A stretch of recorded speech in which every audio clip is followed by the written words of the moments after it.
اپنی ذمہ داری کا احساس ہونا چاہیے. فاروق اعظم کہتے ہیں کہ میں نے دل میں خیال کیا کہ جس ضرورت مند عورت کی خدمت کے لیے کوئی نہیں ہے. ابھی ہم کو تو بولتے نہیں صاحب ہم کو دعوت نہیں دیا, ابھی جھگڑتے ہیں. شادی ہو گئی, کیا جی ہم کو بلایا نہیں ہم کو فون پہ دعوت دیا نہیں, وہ فلاں جگہ مل گیا تھا وہاں دعوت دے دی, ہمارے پاس آیا نہیں.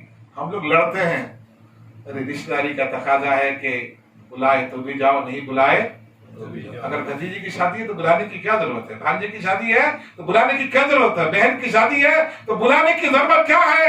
اپنے قریبی رشتے دار کی کسی لڑکی کی لڑکا کی شادی ہے تو دعوت طبع کی ضرورت کیا, وہ تو تمہاری ذمہ داری ہے کہ اگر خاندان میں کوئی لڑکا جوان ہو تو جلدی رشتہ کر دو, کوئی لڑکی جوان ہو تو جلدی رشتہ کر دو. تم دعوت کے لیے جھگڑتے ہو. یہاں دیکھو ہمارے اسلاف, نام ہے ابو بکر, نام ہے عمر, اور کام کیسا ہے وہ دیکھو, پھر سمجھو کہ وہ کہاں تھے ہم کہاں ہیں.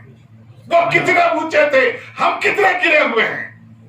فاروق اعظم کہتے ہیں ایک نام دیکھا خاتون کا جس کو خادم کی ضرورت تھی, بیمار مجبور عورت تھی, جھاڑو لگانا, گھر میں پانی لے کے آنا ہے. یہ بنگلور نہیں ہے کہ ہر گلی میں نل لگا ہوا ہے یا عوام کے لیے نل لگا ہوا ہے یا بیسلری واٹر ملتا ہے, ایسا نہیں تھا. عرب شریف میں پانی ملنا مشکل تھا. فاروق اعظم کہتے ہیں خیال آیا چلو ٹھیک ہے سوچا کہ خدمت کریں گے. تو میں فجر پڑھ کے گیا اس پتے پر, میں نے آواز دیا مائی گھر میں ہو, کہاں, کہا میں خدمت کرنے لایا ہوں. تو خاتون نے اندر سے آواز دی نہیں میرا کام ہو چکا. کون ہے وہ؟ خاتون کہتی مجھے معلوم نہیں کون ہے. کیا اس کا نام پتا؟ کہا نہیں. کہنے لگی اتنے دن سے آتے ہیں مگر آج تک میں نے اس کا چہرہ نہیں دیکھا. ہمارے یہاں کیا ہے, ایک دوست سعودیہ میں رہتا ہے, اپنے دوست کو کہتا ہے دیکھو جی گھر میں ہماری عورت ہے, بچے ہے, ذرا دیکھ کے آنا. اب 4 دن گیا خدمت کرنے کے لیے, وہ مرد کمانے گیا. ہندوستان میں روزی ملتی نہیں ہے.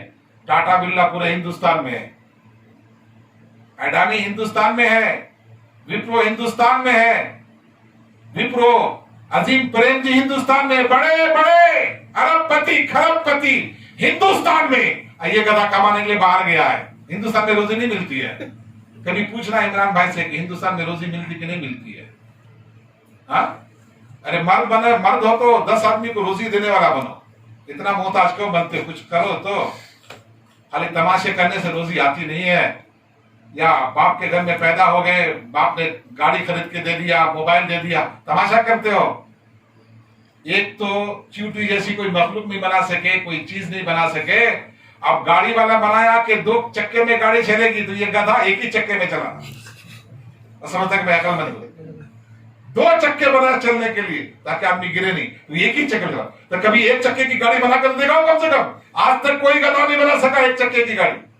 2 چکے کی گاڑی کو 1 چکا اٹھا کر کے تب جا کے چلاتا ہے.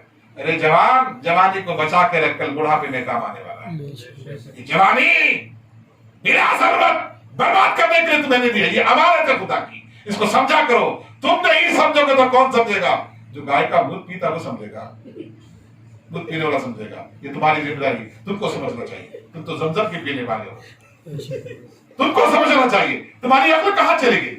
فاروق اعظم کہتے ہیں کہ میں گیا اور جب پوچھا تو ایسا کہنے لگی, آئے تھے کام کیا چلے گئے, اتنے دن ہو گیا. نہیں, اچھا ٹھیک ہے آج تو واپس ہو گئے. پھر دوسرے دن فاروق اعظم